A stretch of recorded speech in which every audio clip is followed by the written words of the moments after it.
Mas eu queria, com muita alegria, com muito gosto, cumprimentar a Leninha, cumprimentar a Neívia, mandar meu abraço para o Almerico, que é uma pessoa que eu estimo muito, cumprimentar o pastor Jorge, cumprimentar todos vocês do núcleo de evangélicos do PT da Bahia, nesse segundo encontro.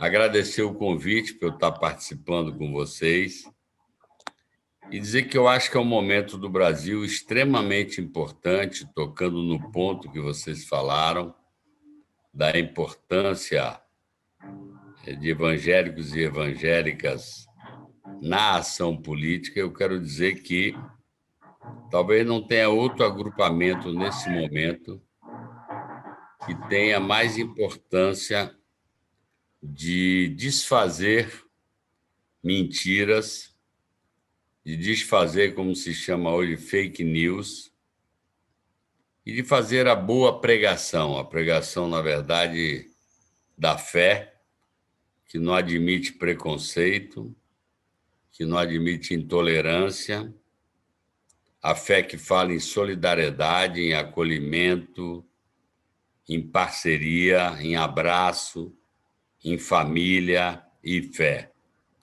Eu estou muito à vontade aqui porque a minha fé, a minha religião, eu sou judeu de religião porque nasci numa casa de judeus, meu pai, minha mãe, meus avós, e eu sei quanto carinho os evangélicos têm pelos judeus, que o Cristo nasceu judeu, quanta fé os evangélicos têm, quanto carinho pela terra de Israel, de Jerusalém, porque foi lá que ele pregou.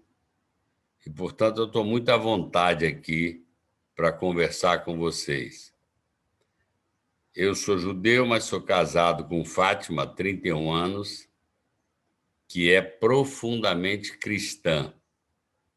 Ela, na verdade, é católica, mas ela brinca comigo, que diz que eu não preciso de intermediários para falar com Cristo. Eu falo diretamente com ele. E eu quero fazer um depoimento que eu já viajei com Fátima para Roma e já viajei com Fátima para Jerusalém, onde ela fez toda a caminhada que todos os cristãos fazem.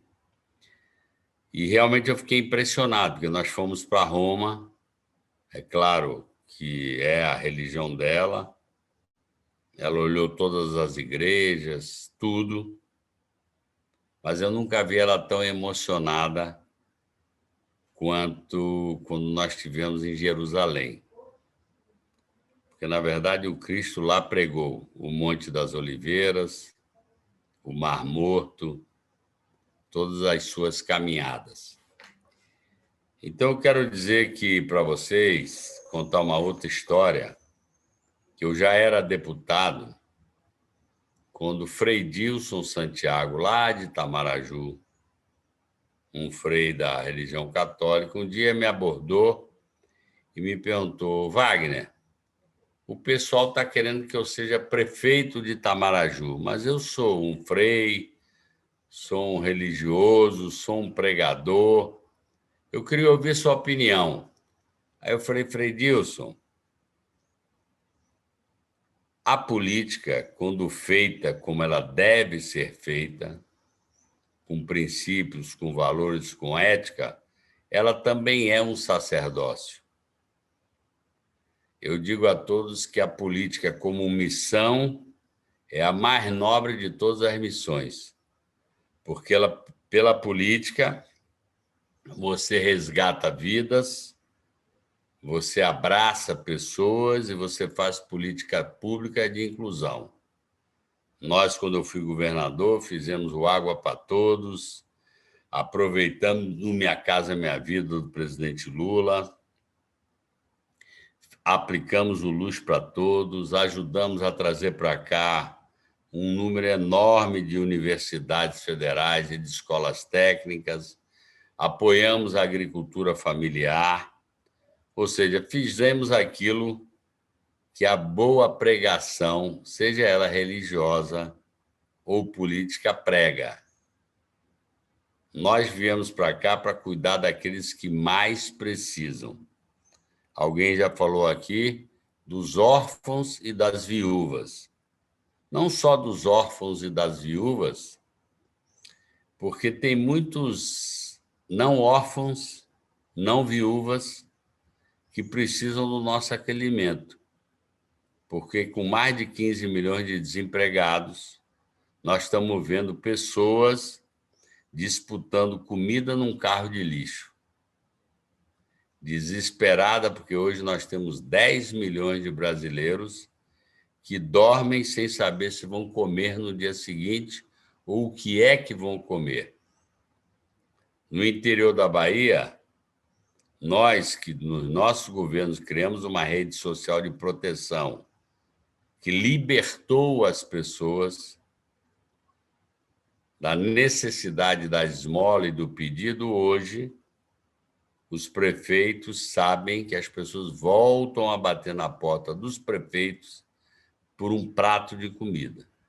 Então, nós temos que acolher as viúvas, os órfãos e todos, porque o modelo atual de gestão do Brasil tem excluído cada vez mais seres humanos, mais brasileiras e brasileiros do convívio, da solidariedade. Então, eu estou muito à vontade, e por isso que eu disse que eu acho, e quero mais uma vez parabenizar a iniciativa de vocês que começaram em 2015, porque assim como Cristo condenou os vendilhões do templo, nós precisamos superar e nos sobrepujar aos vendilhões da fé.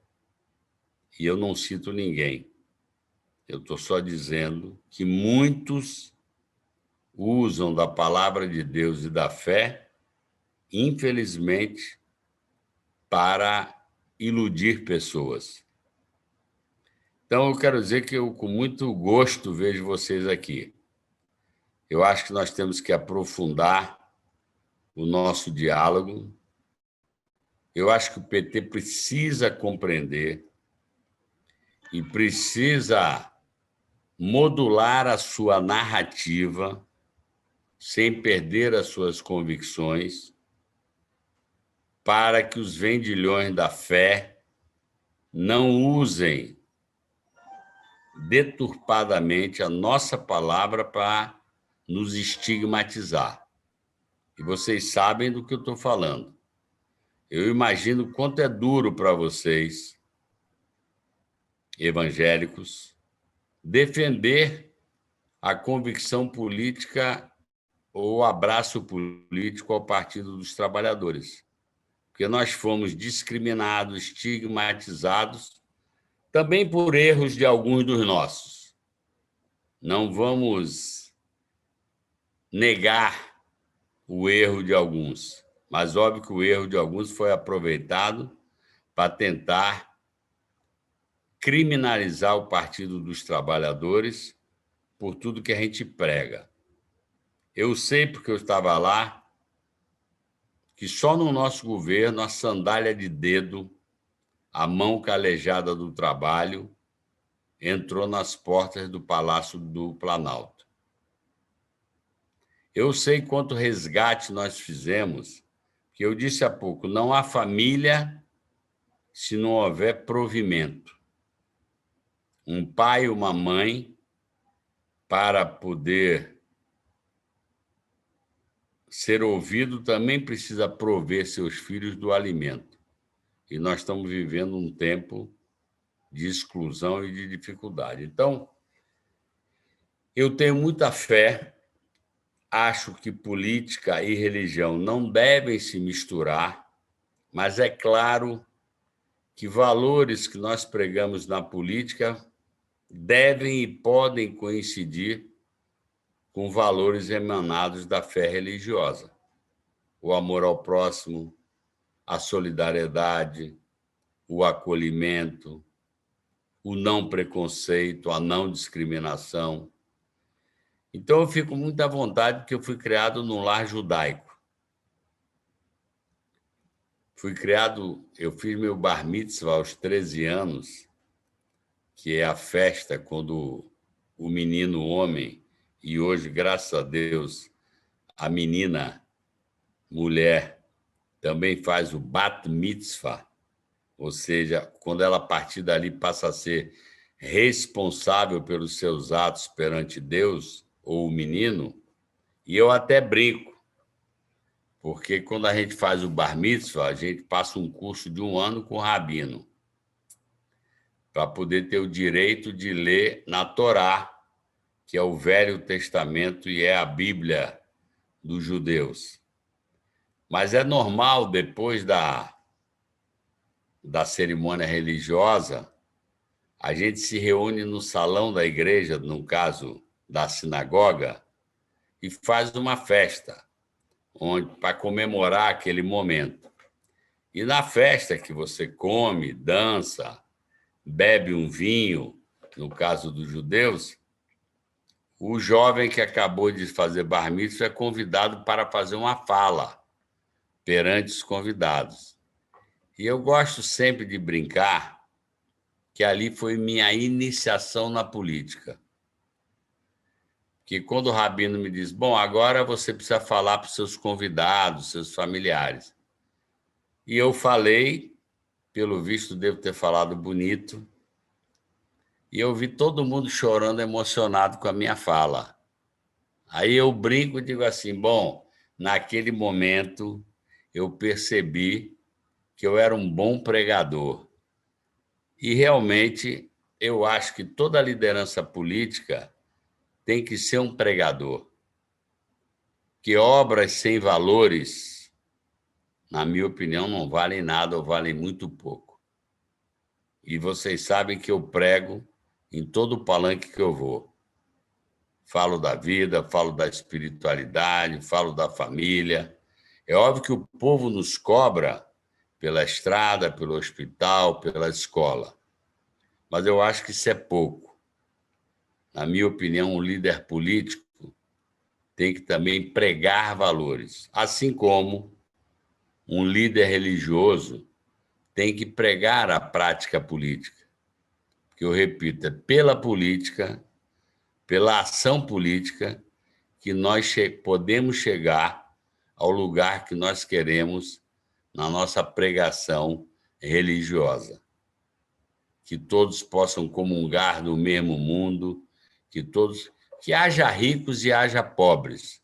O que não pode haver é essa distância, que no ano da pandemia, 27 milhões de brasileiros voltaram à extrema pobreza. E nesse mesmo ano, 20 famílias de brasileiros entraram no seleto grupo dos bilionários mundiais. Alguma coisa está errada. Eu acho que Deus não quer.